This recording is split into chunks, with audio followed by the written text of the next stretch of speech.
आय कृष्णाय वासुदेवाय हरये परमात्मने प्रणतः क्लेशनाशाय गोविन्दाय नमो नमः।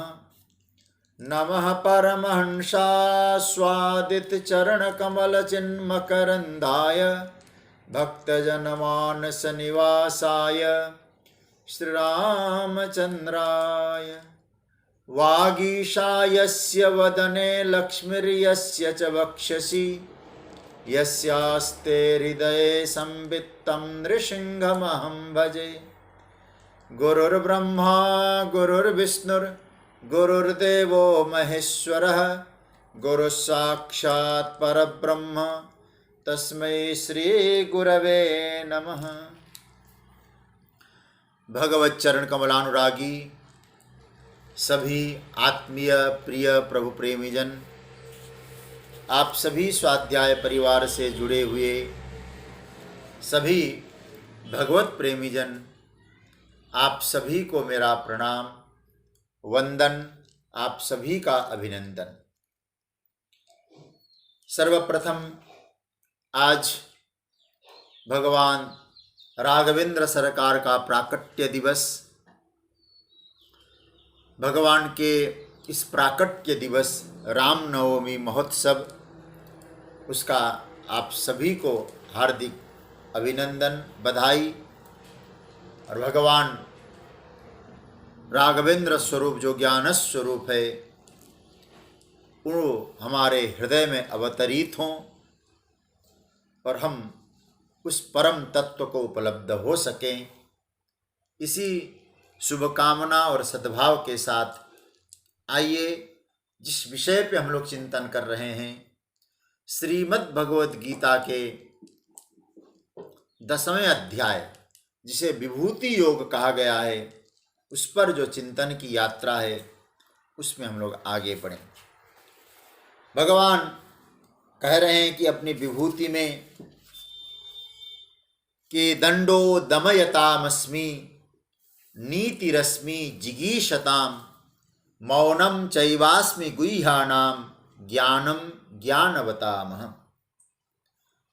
भगवान कह रहे हैं कि दंडो दमयतामस्मि, दमन करने में मैं दंड हूँ, और नीतिरस्मि जिगीषताम, जो विजय की इच्छा चाहते हैं, वास्तव में जो विजय चाहते हैं, उनके लिए मैं नीति का अवतार हूँ। मौनम चैवास्मि गुह्यानाम, गोपनीय वस्तुओं में मैं मौन हूँ, और ज्ञानम ज्ञानवतामहम्, जो ज्ञानवानों में जो ज्ञान है वो मैं हूँ। कल कथा के विराम के प्रसंग में एक चर्चा आई थी।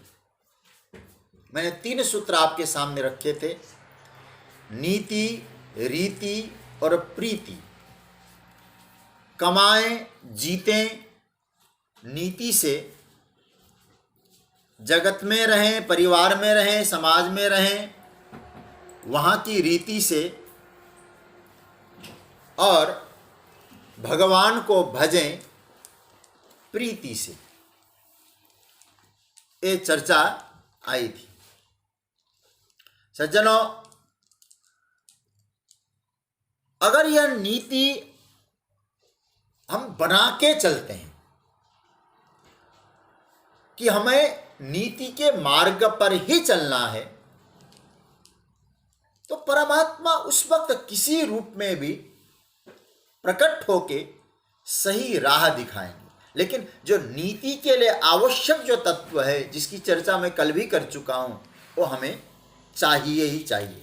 शॉर्टकट नहीं होना चाहिए, हम सही रास्ते पे जाएंगे, भले ही समय लगता हो, नीति पूर्वक चलेंगे। अब भगवान भी जानते हैं, अंतर्यामी है। हम लोग गंगा गए, कहावत है ना, गंगा गए गंगादास, जमुना गए जमुनादास। फिर हम लोग क्या होता है, मौका आने पर न गंगादास काम आएगा न जमुनादास, न गंगा जी कृपा करेगी न जमुना जी कृपा करेगी, क्योंकि गंगा को भी मालूम है हमसे कुछ दूर होके जमुना जी तक चला गया तो जमुना दास बन जाएगा, हमें जो गंगा दास था वो जमुना दास हो जाएगा। इसलिए नाम बदलने से याद रखना कि व्यक्तित्व का परिवर्तन कैसे होगा, आपके जीवन का परिवर्तन कैसे होगा। इसलिए भगवान यहां बड़ा सुंदर सूत्र देते हैं, नीति वह है जो कैसी भी परिस्थितियां आए अपने जीवन में उस मार्ग को न छोड़े, नीति के मार्ग को न छोड़े। और याद रखिएगा, नीति जीवन में परम आवश्यक है। नीति रश्मि जिगीषताम, यदि जीवन में वास्तविक हम विजय चाहते हैं, नीति की परम आवश्यक है। तो भगवान कहते हैं जिगीषताम, विजय चाहने वालों की, विजय की इच्छा जिनके जीवन में है, जो विजय चाहते हैं, उनके लिए मैं नीति हूं। अर्जुन, भगवान दंडावतार लेते हैं, याद रखिएगा, भक्तों के अपेक्षा से ही परमात्मा का अवतरण होता है। जैसे कल चर्चा आई थी, जैसे असंयमी है, अदांत है, उन असंयमी और अदांत की अपेक्षा से भगवान दंड रूप से इस विश्व में अवतरित होते हैं। भगवान विश्व में दंड रूप से ही विहार भी करते हैं। वैसे ही जो जीवन, ऐसे ही जीवन, कैसा जीवन, विजय पाने की इच्छा वाले जो साधक है, उनके लिए भगवान नीति बन के प्रकट होते हैं। नीति माने क्या? मतलब ऐसी पॉलिसी, ऐसी व्यवस्था जो शास्त्रानुकूल हो, जिसको पकड़ के आप बहुत सुखमय यात्रा कर सके, उसका नाम है नीति। इसलिए हमारे यहां कहा जाता है, नीति का मतलब क्या है? नयनात नीति, जिनका आप हाथ पकड़ के चल सके। नयनात, जो आपको दूर तक ले जा सकता है। याद रखना, आप मंजिल तो नीति से ही प्राप्त कर सकते हैं। इसलिए बड़ा सुंदर यहां सूत्र दिया है, नीति का अर्थ है नयनात। नयनात मतलब आपको जो मंजिल तक पहुंचाए, उसका नाम है नीति। आप सही राह पे है तो आप मंजिल प्राप्त करेंगे। तो इसका मतलब है, हमारे यहाँ तो ग्रंथों में, हमारे यहाँ पूज्य पांडे जी विराज हैं, इतने नीति शास्त्र पढ़े हैं। नीति संग्रह, मित्र लाभ, भर्तृहरि जी का नीति शतक, कितने नीति, विदुर नीति, कौणिक नीति, चाणक्य नीति, नीति पर वाङ्मय भरा पड़ा है। इसलिए भगवान यहाँ कहना चाहते हैं, नीति पूर्वक जीवन। और शॉर्टकट वाला फिर याद रखना, वो शॉर्टकट वाला ना हो। नीतिमान होकर जब व्यक्ति चलता है, तब विजय होने की इच्छा उसकी पूरी हो जाती है। इसलिए क्या करना है? नीति पूर्वक जीना है।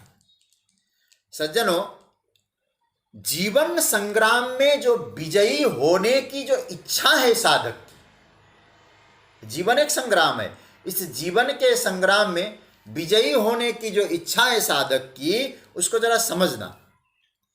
हमें ज्यादा अटपटा करने की आवश्यकता नहीं है।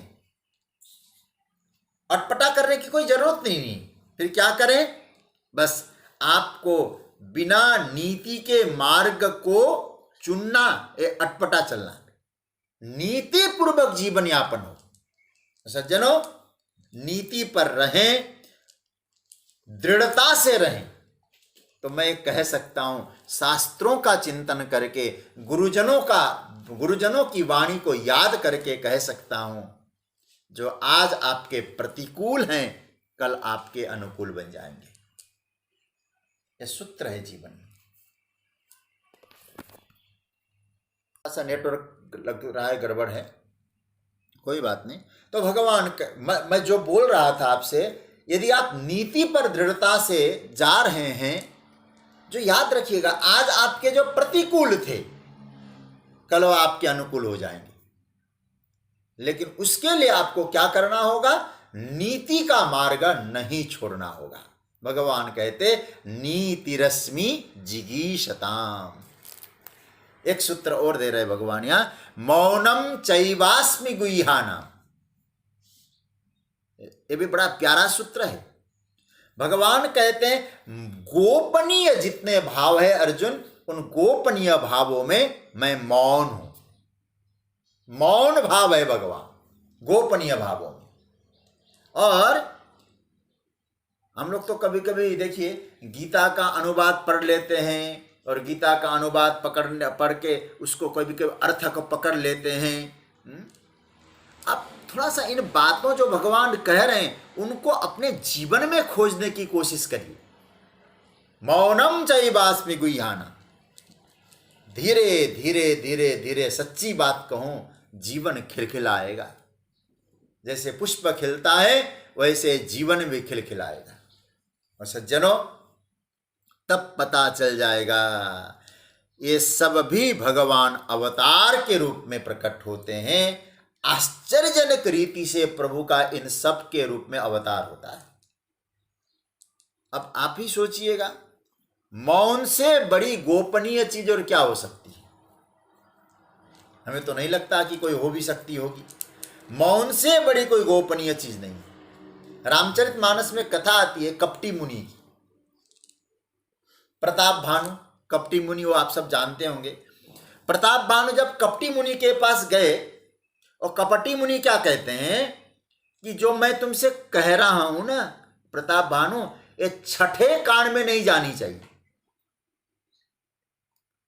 छठे कान में। अब इसका अर्थ क्या निकलता है? देखो, ये गोस्वामी तुलसीदास जी की भाषा की शैली है। ऐसा लगता है उनके हाथों में, उनकी लेखनी में शब्द और भाषाएं खिला करती थी।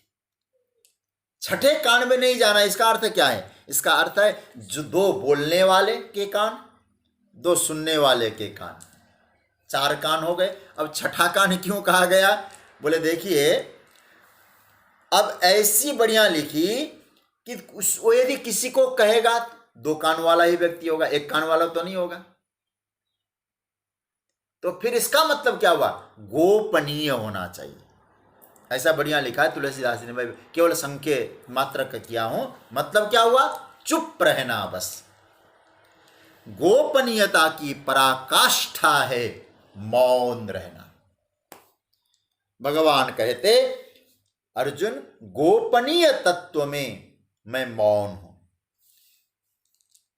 कई बार बात को जब प्रकाशित कर देते हैं ना, विघ्न उपस्थित हो जाता है। ये तो गीता हम सबको संकेत करती है। कई बार जो नहीं करना चाहिए, ऐसी कभी कभी होता है ना, प्रकाशित कर दिया तो विघ्न उपस्थित हो जाता है। और गोपनीयता के संदर्भ में जब छिपाने की बात आती है, हम क्या कहते हैं? भैया तुम मेरे खास हो, बस तुम्ही को कह रहे हो। और होता क्या है, हमारा खास हुआ है, उसका भी कोई खास और होगा। वो उसको कहेगा कहा कि तुमसे कह रहा हूं, तुम मेरे खास हो। और खास खास के चक्कर में सब आम बात हो जाती है। भगवान यहां कह रहे हैं छिपाओ, लेकिन हमारे आचार्यों ने यहां बहुत सुंदर चिंतन किया। क्या छिपाना? बोले तुम अपनी साधना छिपाओ। हाँ, जो प्रकट रूप से किसी का लाभ होता है वहां कहने में कोई दिक्कत नहीं है, लेकिन अपनी जो साधना और साधना का जो अनुभव है, ऐरे गहरे नत्थु खेरे को नहीं कहना चाहिए। मुझे धर्म सम्राट स्वामी करपात्री जी महाराज के वचन याद आते हैं। उनके ग्रंथों को मैं पढ़ता हूं और क्या कहते हैं, साधना छिपाना। एक श्लोक को बहुत भक्ति सुधा नाम का उनका एक ग्रंथ है, उसमें धर्म सम्राट स्वामी करपात्री जी एक बड़ा सुंदर श्लोक लिखते हैं। उस श्लोक के आधार पर कहा जा सकता है मौन की कितनी बड़ी महिमा है, गोपनीयता की। क्या श्लोक है? प्रेमाद्वयो रसिकयो रपिदीप एव हृद्वेस्म भासयति निश्चलमेव भाति द्वारादयन बदनतश्च बहिर्गतश्चेत निर्वाति शीघ्रमथवा तनुताम उपैति। अब प्यारा मंत्र है। इसका अर्थ क्या है? कहते हैं अरे भाई, भगवान और भक्त के बीच में एक बड़ा सुंदर समन्वय है प्रेम का। भक्त को जो भगवत साधना से जो अनुभव होता है उसका। फिर बहुत बढ़िया बात कही, फिर क्या करना, बोले वो अनुभव है भीतर रख दो। कभी कभी क्या होता है, द्वारादयम, द्वार क्या है, ये वाणी, गला, ये जो द्वार है, बदनतश्च बहिर्गतश्चेत। याद रखिएगा साधकों, जब भक्त को कुछ अनुभव होता है ना, तो कहते हैं वो अनुभव दीपक बनकर आपके भीतर को और आपके बाहर को प्रकाशित करता है। आपने नवरात्र की साधना की, नवरात्रों में खूब व्रत उपवास किया, तो आपने चिंतन किया, तो आपको अच्छा अनुभव हुआ। उस अनुभव से होता क्या है, वो अनुभव से आपके जीवन में एक दिव्य प्रकाश, दिव्य ज्योत प्रकट होती है। लेकिन वो ज्योत हम छिपा के रखें, भीतर रखें, तो भीतर तो प्रकाशित होता ही होता है, और बाहर आपको प्राप्त करने वाले, आपसे मिलने वाले लोग उससे लाभान्वित होते हैं। कैसे, एक उदाहरण मैं आपको दूं। जैसे आपने अपने कमरे में पढ़ने के लिए अथवा कोई साधना के लिए, कुछ करने के लिए एक दीपक जलाया, अथवा आजकल की भाषा में कहें कि आपने लाइट जलाई।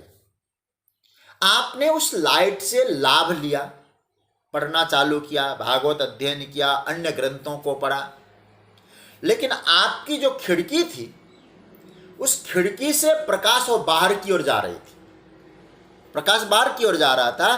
तो उस बाहर गए हुए प्रकाश से बाहर कोई व्यक्ति लाभ लेता है, लेकिन वो प्रकाश उसके लिए नहीं था, प्रकाश आपके लिए था, लेकिन उस प्रकाश से दूसरे को लाभ मिलता है।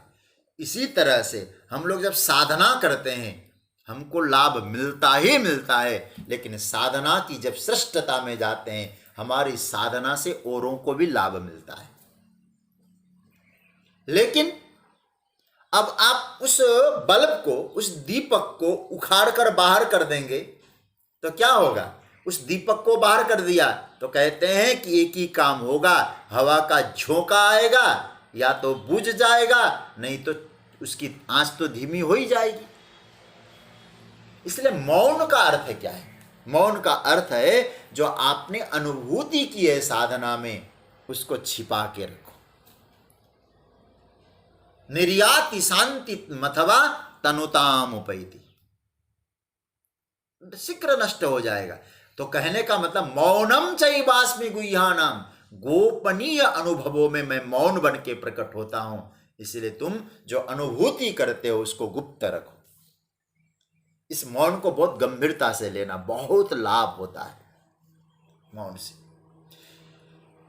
मैं इस समय जब गीता का स्वाध्याय पर चिंतन करता हूं तो कई लोगों की टीकाएं पढ़ता हूं, और हो सकता है सबकी टीका, आज मैं एक टीका पढ़ रहा था और मुझे कहने में कोई संकोच भी नहीं है, कुछ बातें अच्छी लगती है तो पकड़ लेता हूं। ओशो, रजनीश, उसने भी गीता पर बहुत अच्छा लिखा है। हाँ, हमारे शास्त्रों के विरुद्ध भी कोई बात है उसमें, लेकिन हमें उससे कोई मतलब नहीं, कोई अच्छी बात हो तो मैं पकड़ लेता हूं। तो वहां आज मैं मौन के संदर्भ में उनका गीता दर्शन देख रहा था, जिसको रजनीश बोलते हैं, ओशो मैं कहूंगा। तो वहां उसने लिखा मौन का अर्थ क्या है, मुझे बहुत अच्छा लगा, शायद आपको भी अच्छा लगेगा। मौन का अर्थ लिया इंद्रिय उपवास। इतना प्यारा अर्थ है, इंद्रिय उपवास ही मौन है। और प्राय हम लोगों ने मौन का अर्थ क्या सोचा, वाणी का उपवास। वाणी न बोले, बोलना बंद कर दें तो मौन हो गया। इंद्रिय उपवास, जो आपको कल पर साथ मैंने बता रहा था, निषिद्ध क्षेत्र में विचार जाते, उन विचारों का भी मौन रखो। गलत दृश्य देखते हैं, उन नेत्रों को भी मौन रखो। मतलब उपवास में क्या होता है, अन्न नहीं लेना और नहीं खाना। तो उपवास मतलब केवल वाणी का उपवास न हो, संपूर्ण इंद्रियों का उपवास हो, उसका नाम है मौन। मतलब धर्म विरुद्ध, शास्त्र विरुद्ध कहीं हमारी यात्रा न बने उसको। इसलिए आप मौन रखें साधना को। भगवान कहते ऐसा जो मौन है, उस मौन में गोपनीय तत्व है, उस गोपनीय तत्व में मैं मौन हूं। उसके बाद भगवान कहते हैं ज्ञानम ज्ञानवताम। ये भी बड़ा प्यारा मंत्र है। ज्ञान वालों के बीच में मैं क्या हूं, जिसकी वजह से उन्हें ज्ञानवान कहा जाता है, वो ज्ञानमय हूं। अब एक छोटा सा मैं आपसे कहूं, कहीं आप लोग यहां जो ज्ञान की चर्चा भगवान कर रहे हैं, ब्रह्म ज्ञान की चर्चा मत लेना आप लोग। यहां कई बार बड़ा गड़बड़ हो जाता है, इसलिए तो मैं बार बार कहता हूं गीता को गंभीरता से समझना। यहां ज्ञान का अर्थ है जो भी आप सीखते हैं, जानते हैं, यदि आपने उसको प्रामाणिकता से सीखा है, वो आपका ज्ञान है। मतलब क्या लिखा है आचार्यों ने? सर्व विषय ज्ञानम। और कैसा भी ज्ञान हो, अब ब्रह्म ज्ञान तो एक विषयक होता है, सर्व विषय ज्ञानम। लेकिन इस बात को ध्यान देना, प्रमाण युक्त ज्ञान। आप डॉक्टरी पढ़ रहे हैं, आप किसी का इलाज कर रहे हैं, तो आप जिसको औषधि दे रहे हैं उसमें प्रामाणिकता हो। यदि प्रामाणिकता पर आप कुछ काम कर रहे हैं, तो उस प्रामाणिकता का जो कारण है, हेतु है, ज्ञान है, वो भगवान है। झोला छाप नहीं बनना है वहां। आजकल आप जानते हैं झोला छाप डॉक्टर, भगवान, उनको भी तो कहते कोई नॉलेज होता है कहीं, कहा कि वो ज्ञान नहीं, प्रामाणिकता वाला ज्ञान। अब हम लोग कथा करते हैं, अब हम कुछ आपको समझाएं, सुनाएं, अब उसको यदि कोई प्रामाणिकता ना हो, मुझे तो बार बार स्मरण में आता है, हमारे पूज्य पांडे जी हमको बार बार सावधान करते हैं कि कोई भी यदि आपको हकीकत में मालूम नहीं है कि एक ग्रंथ में, इस ग्रंथ में लिखा है, यदि प्रामाणिकता हो तब आप ग्रंथ का उदाहरण दो। यदि आप जानते हैं, अब आप कहने लग जाओ नहीं नहीं ग्रंथ कुछ और है, और कहो कि वहां कुछ लिखा है। नहीं, आपको नॉलेज होना चाहिए, तब आप उस पर बोलने के अधिकारी। आपको नॉलेज ही नहीं, इसलिए तो बहुत बढ़िया बात कही है। जब भागवत के वक्ता के लक्षणों की बात आती है, वहां लिखा है स्पष्ट, विरक्तो वैष्णवो विप्रो, और स्पष्ट है वेद शास्त्र विशुद्धिकृत। वेद और शास्त्र को अच्छी तरह से विशुद्ध सुंदर रूप से जानता हो। तो आप जो जानते हो, आप यदि इंजीनियरिंग है तो अच्छा इंजीनियरिंग बन के प्रामाणिकता से कोई काम कर रहे, तो आपका जो इंजीनियरिंग का जो नॉलेज है, भगवान कहते हो मैं हूं, मैं नॉलेज बन के तुम्हारी सहायता करूंगा, लेकिन अप्रमाणित नहीं होना चाहिए वो। यदि आप भोजन बना रहे, भोजन बनाने का नॉलेज सही रूप में है आपको, तो वहां नॉलेज, वहां ज्ञान ठाकुर जी बन के आएंगे। इसलिए मैंने पहले स्पष्ट कहा है, यहां जहां ज्ञान का अर्थ नॉलेज है, और ब्रह्म ज्ञान की चर्चा नहीं है। भगवान कहते हैं अर्जुन, विद्वानों में यदि आप कोई विद्या देखते हैं, तो समझ लो ज्ञानवानों में कहीं ज्ञान देखते हैं, नॉलेज देखते हैं, और ज्ञान और नॉलेज मैं होता हूं। इसलिए उनके ज्ञान के माध्यम से मुझे पहचान लेना, वो मैं ही हूं। क्या मतलब है? ज्ञान की इच्छा के संदर्भ में, बहुत ध्यान से समझना मैं जो वाक्य बोल रहा हूं, ज्ञान की इच्छा के संदर्भ में जो प्रभु का अवतार होता है, उस अवतार का नाम है ज्ञान।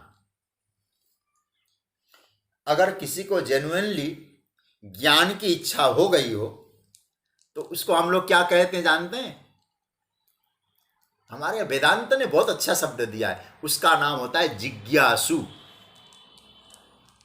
जेन्युइनली जिसको ज्ञान की इच्छा, और इसको यूं भी कह सकते हैं विद्यार्थी। हम जीवन भर विद्यार्थी बने, सीखने की इच्छा रखें।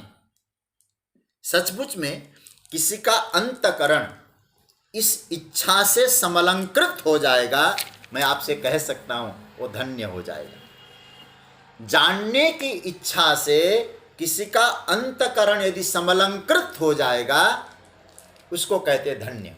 बस जानना है। हमारे यहां तो स्पष्ट कहा है, देखो जब पार्वती, रामचरितमानस में बहुत सुंदर प्रसंग है, पार्वती जब राम जी के विषय में जानना चाहती है और शंकर भगवान से निवेदन करती है, प्रभु मुझे राम जी के विषय में जानना है और प्रामाणिकता से जानना है। सती के रूप में भी मैं थी, लेकिन उस समय मेरे मन में तर्क, मेरी बुद्धि में तर्क थे, इसलिए मैं दुष्तर्क करती रही, राम को मनुष्य के रूप में मानती रही, लेकिन अब मैं राम को प्रामाणिकता से जानना चाहती हूं। अब आप जरा सोचिए, जानने की इच्छा का जो संदर्भ आया कि नहीं, वहां रेफरेंस क्या आया? ज्ञान की इच्छा, उसकी अपेक्षा। उस समय भगवान फिर क्या रूप बन के आते? ज्ञान रूप। भगवान भोलेनाथ को एक बार नहीं 2 बार धन्य धन्य कहना पड़ा। धन्य धन्य गिरिराज कुमारी, तुम समान नहीं को उपकारी, पूछे हु रघुपति कथा प्रसंगा, सकल लोक जग पावनी गंगा। ऐसे कई उदाहरण मुझे दिमाग में आ रहे हैं। जब विदुर जी मैत्री ऋषि से कहते मुझे जानना है, जानने की इच्छा है, क्या जानना है?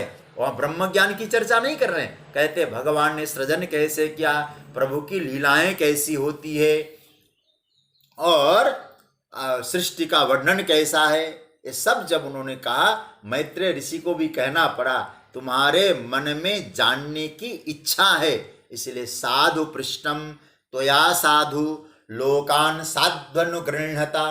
3 बार साधु साधु साधु का, साधु शब्द का अर्थ था धन्य, धन्यवाद।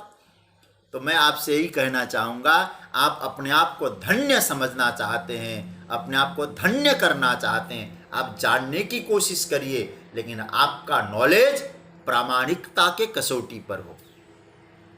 फिर कहो शॉर्टकट मामला मत करना। ज्ञान की सच में इच्छा है, वास्तव में इच्छा है, और फिर प्रामाणिक कैसे, प्रामाणिकता कैसे सिद्ध हो जाएगी? वहां आपको साबित करना होगा कि आप ज्ञान चाहते हैं।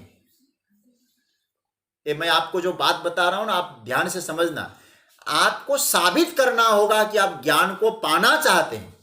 फिर आपके पास क्या है इसका? मैं जब पाठशाला में पढ़ता था ना, हमारे गुरुजी कई ऐसी ऐसी मीठी मीठी बातें सुनाया करते थे।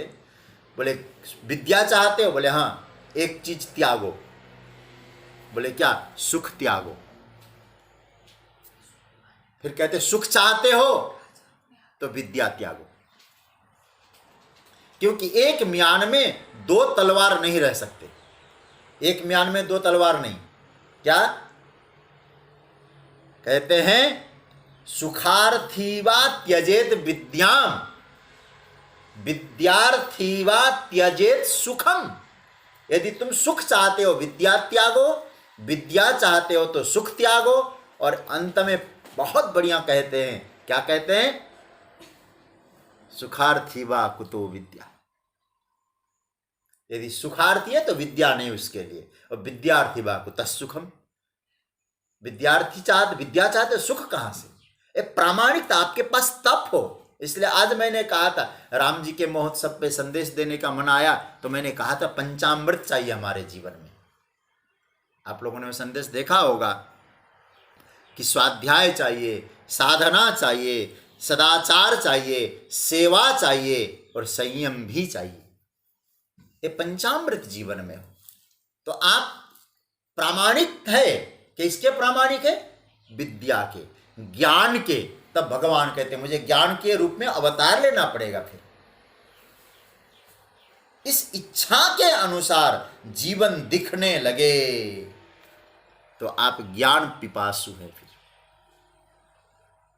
और मैं आपको एक छोटी बात कहूं, मुझे प्यारी लगती है ना, आपको भी अच्छा लगेगा। देखो, विद्यार्थियों के लिए स्पष्ट कहा है हमारे यहाँ 5 चीजें होनी चाहिए, और बहुत प्रसिद्ध श्लोक है, आपको भी अच्छा लगेगा।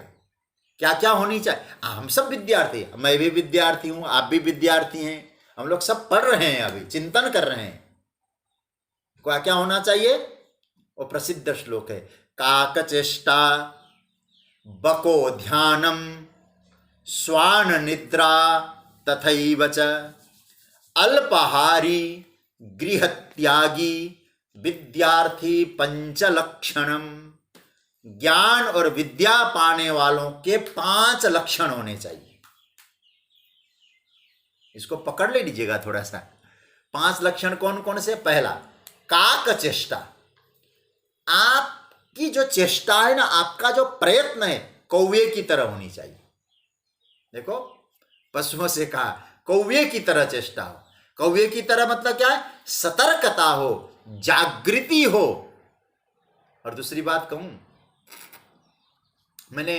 मुझे याद आ रहा है, मैं पूजनीय माताजी गिरिडीह में, जिनका अभी कुछ दिन पहले ही माताजी अपने परम धाम को प्रस्थान कर गई, तो वहाँ मैं 1 महीने की भागवत मैंने की थी। तो सुबह शाम ऊपर छत पे टहलने जाता था, वहीं बैठ के थोड़ा जप कर लेता था। तो मैंने देखा कुछ बंदर थे वहाँ, और बंदरों के पास कुछ खाने पीने की सामान, और कौवे बार बार उन बंदरों पे झपट्टा मारे, बार बार, और लास्ट में कौवे ने जीत लिया।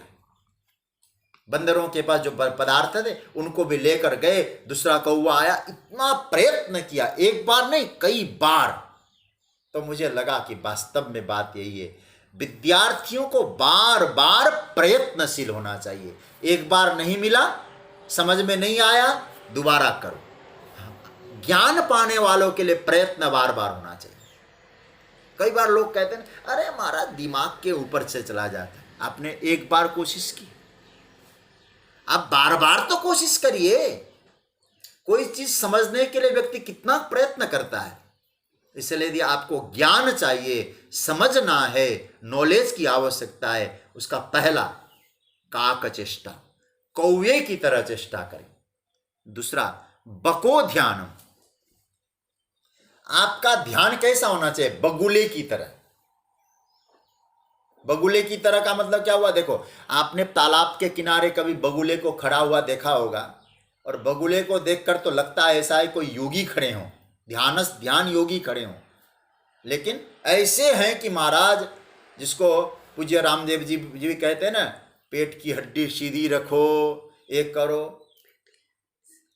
आप सोचिएगा, ऐसे ध्यान होके, लेकिन उसका ध्यान कहाँ है? सामने मछली। तो इसका मतलब जो आपको पाना है, मछली मतलब वहां तो मछली की बात आई, आपको पाना क्या है? लक्ष्य। ध्यान लक्ष्य पे हो, प्रयत्न सतत हो, पहला लक्ष्य पे ध्यान हो। भले हमारे विषय में कोई कहते बगुला भगत है, बगुला है, कहे वो कहे, लेकिन आपका ध्यान लक्ष्य पे हो। दूसरा, तीसरा, स्वान निद्रा। यदि वास्तव में ज्ञान चाहिए हमको, स्वान निद्रा का अर्थ हुआ, स्वान मतलब कुत्ता, कुत्ते की तरह नींद होनी चाहिए। जब हमको सीखना है, जब आंख खुले तुरंत जगे। अब कई बार क्या होता है, आंख भी खुले हैं, आलस्य करके बिस्तर पे पड़े ही रहते हैं। अब कैसे गीता सीख पाएंगे हम लोग वहां से? अरे भाई, बार बार कोशिश करिए। कल हमने सीखा था, आज और उसको देखें। नींद ऐसी हो, स्वान निद्रा। आप देखते होंगे, कुत्ते के बगल से कोई गुजर के निकल जाता है ना, उसकी नींद खुल जाती है। विद्या प्राप्त करने वालों की नींद ऐसी हो। चौथी बात, अल्पाहारी। अल्पाहारी का मतलब हुआ, सुपाच्य भोजन करो, जिससे कि आप जब पढ़ने बैठ जाओ आपको नींद ना आए। अल्पाहार। और चौथी, 5वीं बात कह दिया, गृह त्यागी। घर द्वार छोड़ के भाग जाओ। इसका अर्थ है नहीं है, हमारे गुरुजी कहा करते थे, जब पढ़ते थे हम लोग, बोले तुम लोगों में 4 तो नहीं है, लेकिन एक जरूर है। जब पाठशाला में पढ़ते थे, घर से बहुत दूर, सुख सुविधाएं कुछ होती नहीं थी, हमारे गुरुदेव कहा करते थे, बोले देखो 4 तो है नहीं तुम में, लेकिन एक जरूर है, घर छोड़ के आए हो, गृह त्यागी हो। इस समय गृह त्यागी का मतलब गृहासक्त न हो, आसक्ति को कम करो। तो ये 5 जो लक्षण है, इन लक्षणों से आपको सिद्ध करना है कि आपको ज्ञान की इच्छा है, तो भगवान ज्ञानावतार बन के आएंगे।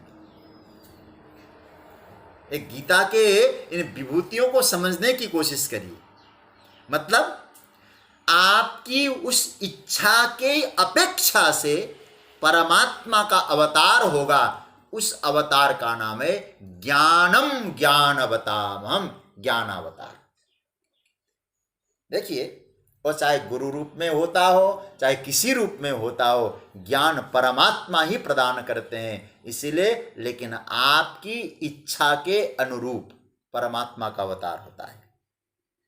उसके अंतकरण में भगवान ज्ञान बनकर अवतार लेते हैं। आप पहले कल सुन चुके हैं ना, जैसे अदांत है, असंयमी है, उसी के हृदय में ज्ञान अवतार क्यों नहीं लेते आप? उसके हृदय में भी तो कल आप सुन रहे थे ना, दंडो दमयतामस्मि। यदि आप ज्ञान का ही अवतार लेते तो अदांत जो था, असंयमी जो था, उनके अंतकरण में भी आप उतर आते ज्ञान के अवतार के रूप में। भगवान कहते नहीं, वहां अवतार जरूर लेता हूं मैं, लेकिन अर्जुन वहां जो मेरा अवतार होता है वो अवतार ज्ञानावतार न होकर दंडावतार होता है। अवतार हर जगह हर प्रकार से लेते हैं। मतलब क्या हुआ इसका अर्थ है हुआ, परमात्मा के भिन्न भिन्न अवतार होते हैं, हमारे जीवन में होते हैं, भिन्न भिन्न विभूतियों से प्रकट होते हैं। लेकिन याद इस बात को रखना, आपकी भिन्न भिन्न अपेक्षाओं के कारण। आपकी अपेक्षा क्या है? ज्ञान प्राप्ति की अपेक्षा है तो उसी तरह से भगवान आएंगे, और असंयमी है दंड बन के आएंगे। गोपनीय भाव रखना है आपको, मौन बन के आएंगे। अपेक्षा आपकी है। आपने जो है क्या कहते हैं ना, बीज तो डाल देंगे भगवान, आपने जिस प्रकार से खेत को तैयार किया है, आपकी साधना की भूमि कैसी है, परमात्मा उसी रूप में अवतार लेते। बस इतनी सी बात आपको समझना है। आपको कौन सा अवतार चाहिए प्रभु का? मैं तो इतना ही कहूंगा, कोई भी अवतार हो, लेकिन कम से कम दंडावतार तो न हो हमारे जीवन में ठाकुर जी का। ये तो हमें प्रयत्न करना ही चाहिए। ज्ञानावतार भी हो जाए, लेकिन दंडावतार से हमें बचना चाहिए। अब तय हमको करना है। भगवान कहते हैं ज्ञानम ज्ञानवताम। क्या ठाकुर जी कहते हैं, वाह वाह प्रभु। भगवान के इतने अवतार, भगवान तो दंडपाणी भी बने हैं, भगवान मृत्यु भी बने हैं, और भगवान द्यूतावतार भी बन के आते हैं। अनंत अनंत अवतार ठाकुर जी के हैं। और आपको कहूं, इस 10वें अध्याय को अगर बारीकी नजर से आप देखें तो आपको लगेगा सर्व रूप में वही है। इस नजर से देखें आप, सर्व रूप में वही परमात्मा है। हाँ, ये जरूर कहूंगा, मैं फिर कहूंगा, बार बार कहूंगा, अपेक्षाएं बदलती है, परमात्मा उसी रूप में आता है। आप अपेक्षाओं पर ध्यान दें, उसी रूप में परमात्मा का अवतरण होता है। आप किस तरह का संदर्भ प्रस्तुत करते हैं, आपका प्रस्तुतिकरण क्या है? बस भगवान वही रूप लेकर आपके सामने परमात्मा खड़े हो जाते हैं। संदर्भ कैसा है, इसलिए याद रखिएगा, अभिव्यक्ति उन्हीं की है, उन्हीं की अभिव्यक्ति है, क्योंकि दूसरा कोई है ही नहीं। एकम ब्रह्म द्वितीयो नास्ति, दूसरा कोई है ही नहीं। तो अभिव्यक्ति तो सर्वरूप में वही तो है, दूसरा नहीं है। कोई और होता तो वो याद रखिएगा तो न प्रकट होता, कोई और होता तो नहीं प्रकट होता। तो यहां तो मामला ही है अद्वितीयता की। ब्रह्म अद्वितीय चेतन है, अद्वितीय तत्व है। इसलिए कोई कहे आप मेरे सामने दंडावतार बन के आए, क्यों आए?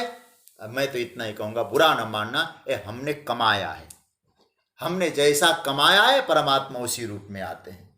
आप ज्ञान के पिपासु बने तो ज्ञानावतार बन के परमात्मा प्रकट होंगे।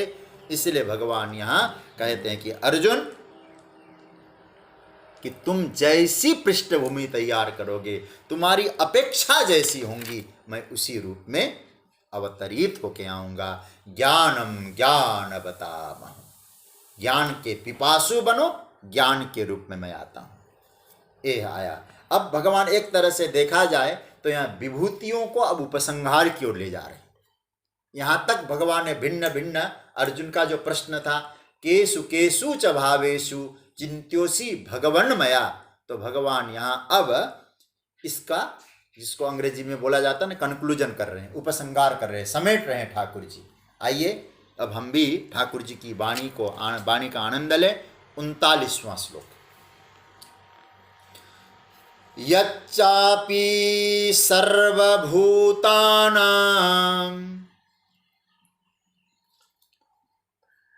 बीजं तदहमर्जुन न तदस्ति विना यत्स्यान् मया भूतं चराचरम। भगवान कह रहे हैं कि च अर्जुन यत् सर्वभूतानां बीजम तत् अपि अहम तत् चराचरम भूतम न अस्ति यत् मया बिना स्यात्। क्या गजब का सूत्र परमात्मा ने प्रदान किया है। मतलब एक तरह से विभूति का पूरी तरह से समेट दिया ठाकुर जी ने इस श्लोक में। क्या कह रहे हैं परमात्मा? च अर्जुन सर्वभूतानां बीजम, च मतलब और, हे अर्जुन जो संपूर्ण भूत है उन संपूर्ण भूतों का मैं बीज हूं, कारण हूं। तत् अपि अहम, जो कारण है मैं हूं। चराचरम भूतम न अस्ति, मतलब ऐसा कोई भी चर अचर भूत नहीं है यत् मया बिना स्यात्, जो मेरे बिना रहे, मेरे बिना रह सके। वो कोई ऐसा भूत नहीं। ये बड़ा प्यारा सूत्र है। आज थोड़ा सा चिंतन करेंगे और कल थोड़ा व्यापक रूप से, विस्तार रूप से इसका चिंतन करने का प्रयास करेंगे। भगवान कहते हैं अर्जुन, समस्त भूतों का जो बीज है, यद बीजम तद अहम, जो बीज है वह मैं हूं। कैसा वाक्य है देखिए जरा। मतलब बीज, हमारे पूज्यपाद प्रातस्मरणीय ब्रह्मलीन स्वामी श्री अखंडानंद सरस्वती जी एक बहुत बढ़िया बात सुनाया करते थे। वलय, व और व, ब और व, इनको अभेद मानो। ब वयो अभेद, ऐसा कह के एक अर्थ करते थे। जीव और बीज, जैसे बीज शब्द है ना, बी ब ई ज, क्या हो गया? बीज हो गया। भगवान महाराज जी कहते थे इसको उलट दो, लेकिन ब को ध्यान देखना, वहां ब है या व है, अभेद मानो इनको। तो अब एक काम करो, वहां ब ई ज बीज हो गया, अब ज ई व जीव हो गया। तो जीव चराचर क्या है? बोले उस बीज के कारण। इसलिए भगवान ने क्या कहा? बीजम माम सर्वभूतानां, संपूर्ण भूत प्राणियों का, भूतों का मैं बीज हूं। मतलब हम कौन है? हम जीव हैं, तो हमारा बीज कौन हुआ फिर? भगवान। तो उसी बीज से जीव निकले, तो मूल बीज तो परमात्मा है। तो यद बीजम तद अहम, कस्य यद बीजम सर्वभूतानां बीजम तद अहम। किसका बीज? संपूर्ण भूतों का बीज। अहमेव कारणम इत्यर्थ। भगवान भाष्यकार शांकर भाष्य में बहुत सुंदर मंत्र बोलते हैं इस विषय में। बलिहारी उन्होंने जो बात कही है, कहते हैं इस श्लोक के आधार पर बहुत बढ़िया सूत्र देते हैं।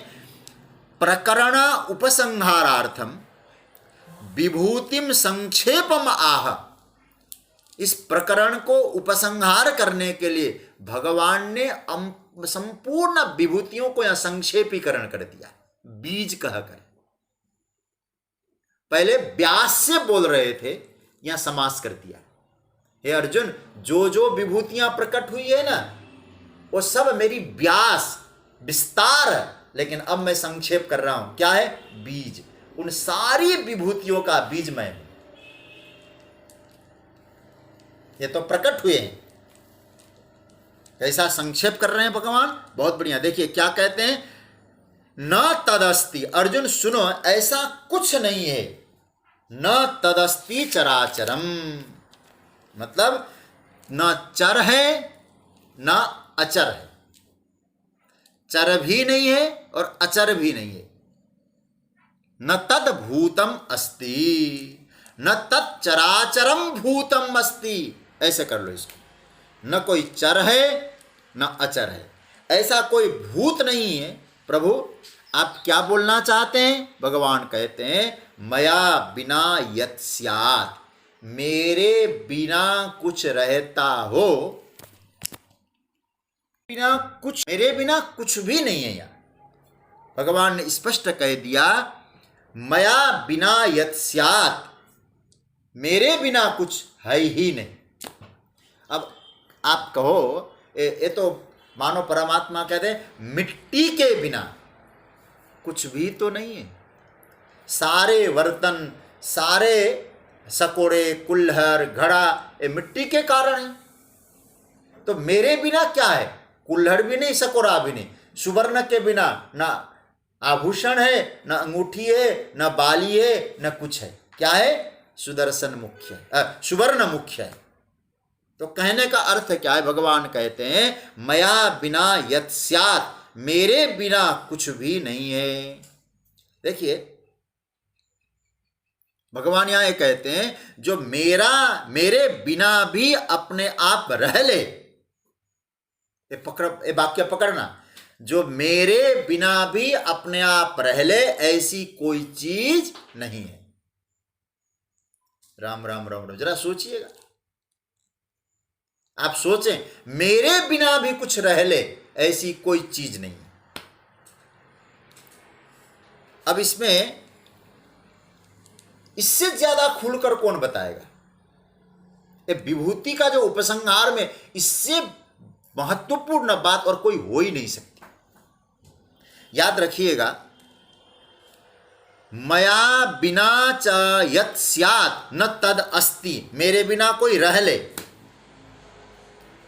अपने आप रह ले, मेरे बिना ये हो ही नहीं सकता।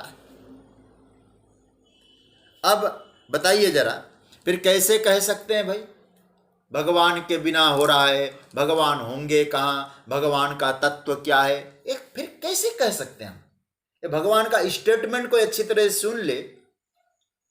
अर्जुन, मेरे बिना कोई कल्पना भी कैसे कर सकता है? इसलिए जो अब कोई वृक्ष बने हैं, कुछ भी बने हैं, बीज के बिना परिकल्पना आप कैसे कर सकते हैं? नेचुरली नहीं है। भगवान कहते जो कुछ है मेरे कारण है, मैं हूं इसलिए यह है, मैं यहां प्रकट हो रहा हूं। बीजम माम सर्वभूतानाम। और याद रखना, यह श्लोक जो है भगवान जो कहते हैं, यच्चापि सर्वभूतानाम बीजम, सर्वभूतानाम बीजम यदि हम पकड़ लेंगे, संपूर्ण भूतों का बीज। हम सब क्या है? भूत है। भूत का मतलब क्या है? जो प्रकट है, सत्ता है जिनकी, भूसत्ताया, जो हैं वो सत्तावान है। लेकिन उन सबके सत्तावानों के भी जो एग्जिस्टेंस है, जो सत्ता है, वो परमात्मा ही है कि नहीं? तो भगवान यहां कहते हैं, भगवान कहते हैं नहीं, भले ही तुम लोग कुछ कहते हो, लेकिन इस बात का याद रखना अर्जुन, मेरे बिना कुछ भी नहीं। हां, इसको वेदांत ने ऐसा भी कहा है, उसके बिना भी वह है। किसके बिना वह है? बोले ये सब के बिना भी है, लेकिन उसके बिना ये नहीं है। इसको ऐसे अर्थ लगाने ना, मैंने पहले गीता के चिंतन में कहा था, सुवर्ण के बिना आभूषण नहीं है, क्योंकि आभूषणों को सुवर्ण की अपेक्षा है, लेकिन सुवर्ण को आभूषण की अपेक्षा नहीं है। सुवर्ण की अपेक्षा से आभूषण, आभूषण की अपेक्षा से सुवर्ण तैयार होते हैं। तो भगवान कहते हैं कि तुम्हारी जो अपेक्षा है, उन अपेक्षा से मैं बीज रूप से प्रकट रूप में आता हूं। यही तो मेरा वैभव है। लेकिन तुम लोग केवल वैभव को समझ लो, बीज को न समझ लो, बड़ा गड़बड़ हो जाएगा। इसलिए प्रभु ने बाद में कहा है, जो योग और विभूति की जो चर्चा ठाकुर जी ने प्रारंभ की थी, भगवान उस बात को यहां स्पष्ट करना चाहते हैं। अब तक जो मैंने अपना वैभव बताया, अब ये भी तो जान लो, ये जो वैभव प्रकट होने वाला जो मूल बीज क्या है। अरे जो कुछ मिला उसमें आनंद ले रहे हो, अच्छी बात है, लेकिन इसका मूल तत्व क्या है? बीजमाम सर्वभूतानाम, ये मेरा स्टेटमेंट है। इसलिए सर्वभूतानाम बीजम। मैं एक बात और कह दूं, हमारे वेदांत के सूत्र के अनुसार मैं कह सकता हूं, जब वेदांत शास्त्र यहां तक कहता है ब्रह्म भी निरधिष्ठान नहीं होता। वेदांत का बड़ा प्रामाणिक सिद्धांत है। मतलब भ्रम भी होता है तो उसका भी अधिष्ठान होता है। कैसे अधिष्ठान होता है? और मैं संभवतः पहले चर्चा कर चुका हूं। यदि रस्सी सर्प भी दिखाई दे रहा है तो सर्प सत्य नहीं है, सर्प भ्रम है। अब बिना अधिष्ठान के क्या आपको सर्प दिखाई दिया? यदि वो सर्प का अनुभव आपको हो रहा है, आपके नजरों में सर्प है, तो इसका मतलब है कि रस्सी अधिष्ठान है, तो ही तो भ्रम आ रहा है। अब आप इतनी सी बात समझ लीजिएगा, बिना अधिष्ठान का जब भ्रम संभव नहीं है, तो ये तो हम हैं, ये तो ऑलरेडी हमें मालूम है हम हैं, इसमें तो कोई भ्रम नहीं है, हम हैं। तो ये तो अधिष्ठान होने के कारण भी भगवान कहते हैं, जब भ्रम में मेरा अधिष्ठान की आवश्यकता है, तो ये जो वैभव जो दिखाई दे रहा है, क्या उसको अधिष्ठान नहीं चाहिए? इसलिए उसी अधिष्ठान को भगवान यहां कहते बीज हूं मैं। अर्जुन, इस बीज को समझ लो। फिर मैं आपको स्पष्ट कर दूं, क्योंकि बात बैठने के लिए जब भ्रम को भी अधिष्ठान की आवश्यकता होती है, बिना अधिष्ठान के भ्रम नहीं हो सकता, तो हमारा अधिष्ठान भी तो कोई होता होगा। तो उस अधिष्ठान क्या है? तब भगवान इन विभूतियों को कंक्लूजन करते हुए कहते हैं बीजम माम सर्वभूतानाम। अधिष्ठान मैं बीज हूं, बीज के रूप में मुझे जान लो। ये भगवान यहां बात कह रहे हैं। ये आज की चर्चा को यहां विराम देंगे।